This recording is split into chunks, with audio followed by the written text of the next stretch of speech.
श्रीमद् भागवत महापुराण अध्याय 1 में जब कुरुक्षेत्र के युद्ध क्षेत्र में दोनों पांडवों तथा कौरवों की सेनाएं एक दूसरे के आमने सामने खड़ी होती हैं तथा संजय राजा धृतराष्ट्र को उनके राजमहल में युद्ध क्षेत्र में हो रहे घटनाक्रम से अवगत करवाते हैं, जिसको पहले ही किए गए वर्णन से मैं आपको पुनः अवगत करवाता हूँ। दुर्योधन गुरु द्रोणाचार्य को पांडवों व अपनी सेना के महारथियों से परिचित करवाता है, जिसमें वह वर्णन करते समय व्याकुल प्रतीत होता है।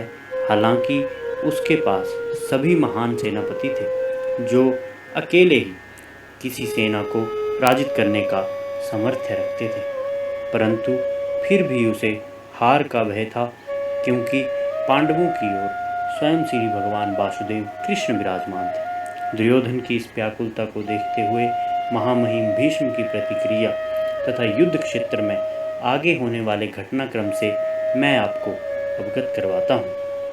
संजय जिन्हें दिव्य दृष्टि का वरदान था, महाराज धृतराष्ट्र जो जन्म से ही अंधे थे, उनको युद्ध क्षेत्र में हो रही अगली कार्यवाही का वर्णन इस प्रकार से करते हैं।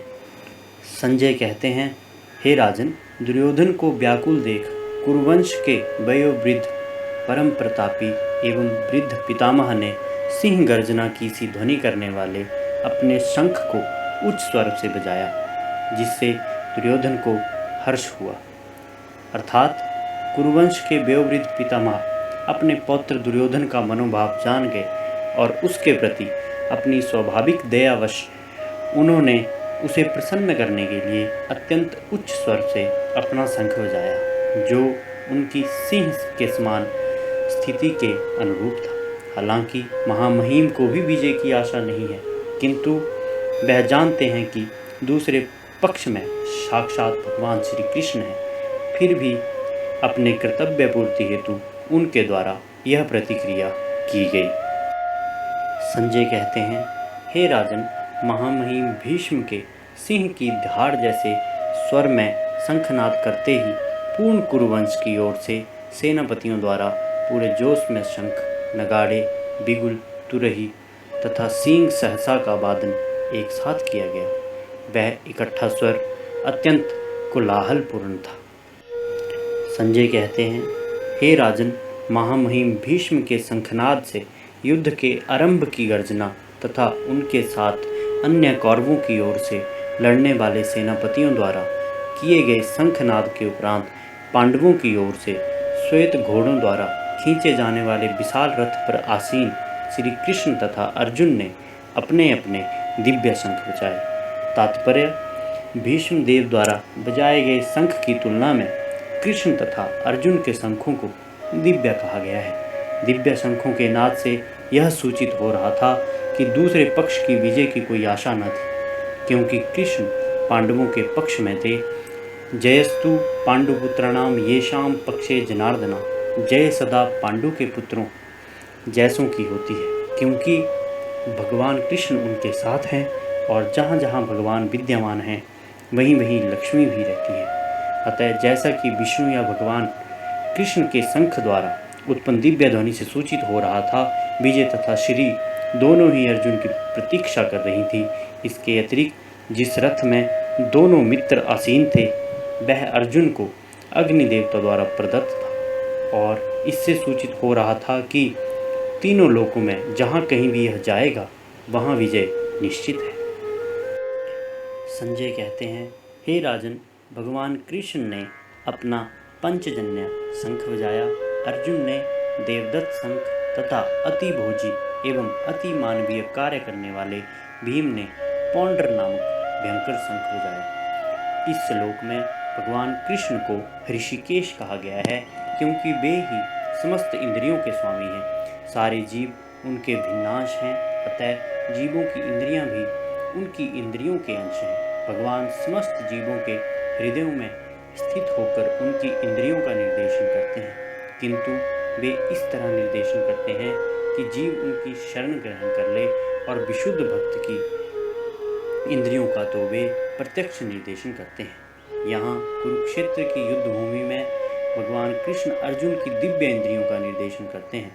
इसीलिए उनको ऋषिकेश कहा गया है। भगवान के विविध कार्यों के अनुसार उनके भिन्न भिन्न नाम हैं। उदाहरणार्थ इनका एक नाम मधुसूदन है क्योंकि उन्होंने मधु नाम के असुर को मारा था। वे गौवों तथा इंद्रियों को आनंद के कारण गोविंद कहलाते हैं।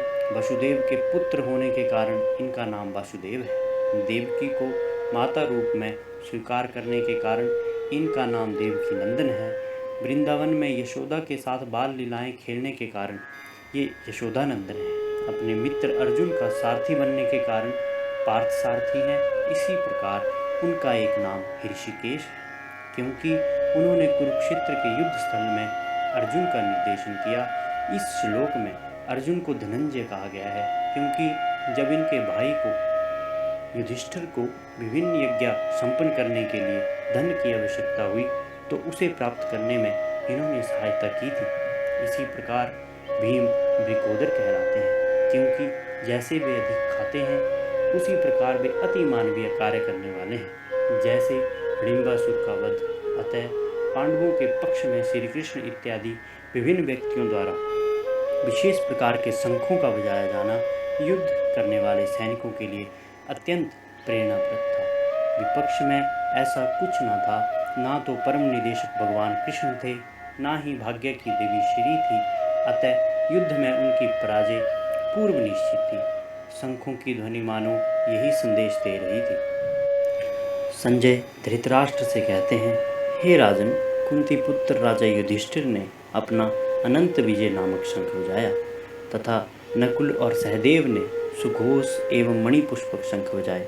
महान धनुर्धर काशीराज, परम योद्धा शिखंडी, दृष्टद्युम्न, विराट, अजेय सात्विक, द्रुपद, द्रौपदी के पुत्र तथा सुभद्रा के महाबाहु पुत्र आदि सबों ने अपने अपने शंख बजाए।